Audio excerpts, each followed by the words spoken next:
যে কোনো anti social কোনো টিএমসি পার্টি যত বড়ই নেতা হোক, যারা আমাদের ভারতীয় জনতা পার্টির কর্মীর ওপর, সাধারণ মানুষের ওপর সন্দেহবশে আক্রমণ করেছে, আহত করেছে, তাদের আমরা কখনোই এই বিজেপি পার্টিতে নেব না।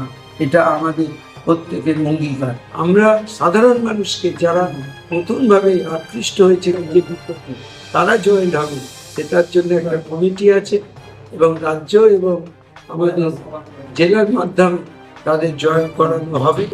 যদি আমাদের মন্ডল সভাপতিরা সেসব স্যাংশন দেয়, না হলে কোনো ব্যক্তি কোনোভাবেই এখানে জয়েন হতে পারবে না বিজেপি দলে। এই সুশৃঙ্খল দলে আমরা চাই প্রত্যেকে আসুক, তারা তাদের অধিকার ছিনিয়ে নিক। আর বাংলায় যত কলকারখানা আছে, আমার বজবজি যেটা গঙ্গার ধারের শহর, সেখানে প্রচুর জায়গা ইন্ডাস্ট্রি পড়ে আছে, আমরা তার ব্যবস্থা করে দেব এবং সেন্ট্রাল গভর্নমেন্টের মাধ্যমে যে কারখানাগুলি আসবে, আমাদের সমস্ত ছেলেমেয়েরা চাকরি পাবে, সেই আশা আমরা করছি। এবং সবাইকে বলছি, আমরা যেন এবারে এই 5 বছরের কাজের নিরিখে আগামী 50 বছর বিজেপি এই পশ্চিমবঙ্গের মধ্যে শাসন করে।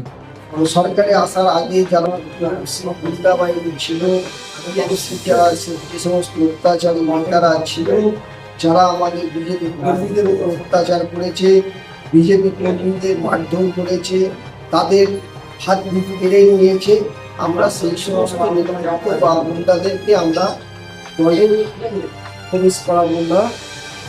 আর এখন পরিবর্তনের পরে যারা বলছে যে আমরা বিজেপি করি, আমরা তারা মাথায় গেরুয়া আবির করে, কপালে গেরুয়া টিপ করে, গায়ে গেরুয়া লাগিয়ে এবং গেরুয়া বিজেপির পতাকা নিয়ে রাস্তায় ঘোরাঘুরি করছে এবং বিভিন্ন টিএমসি যে সমস্ত পার্টি অফিস ভাঙচুর করছে, দখল করছে বা ক্লাবগুলোকে দখল করছে।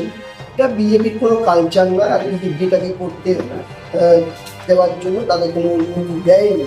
যারা করছে তারা টিএমসি গুন্ডা বাহিনী ও টিএমসি নেতৃত্বরা করছে। আর ওরা যদি বলছে আমরা জয়েনিং করেছি, এটা অবৈধ জয়েনিং। আমাদের এই জয়েনিংয়ের আমাদের কাছে কোনো প্রমাণ নেই। নির্বাচনের আগে ভারতীয় জনতা পার্টির পক্ষ থেকে যে সংকল্পপত্র বেরিয়েছিল, যাতে বলা হয়েছিল মাতৃ সম্মান 3000 টাকা করে দেওয়া হবে। আমাদের সরকার গঠন হলে প্রতিটা মাতৃকে বাবনে দেখি সেই অর্থ প্রদান করার পরিকল্পনা আমরা গ্রহণ করব। এছাড়া গর্ভবতী মহিলাদের জন্য যে 21,000 টাকা এককালীন দেওয়ার কথা হয়েছে এবং তার সঙ্গে 6খানা সুষম খাদ্যের কিট দেওয়ার কথা হয়েছে। বিজেপি সরকারের থেকে কোন মুসলিমদেরকে ঘর থেকে তাড়িয়ে দেওয়া হয়েছে? সেখানে যে সমস্ত মুসলিমরা বসবাস করছে, তারা বহাল তবিয়তে আছে।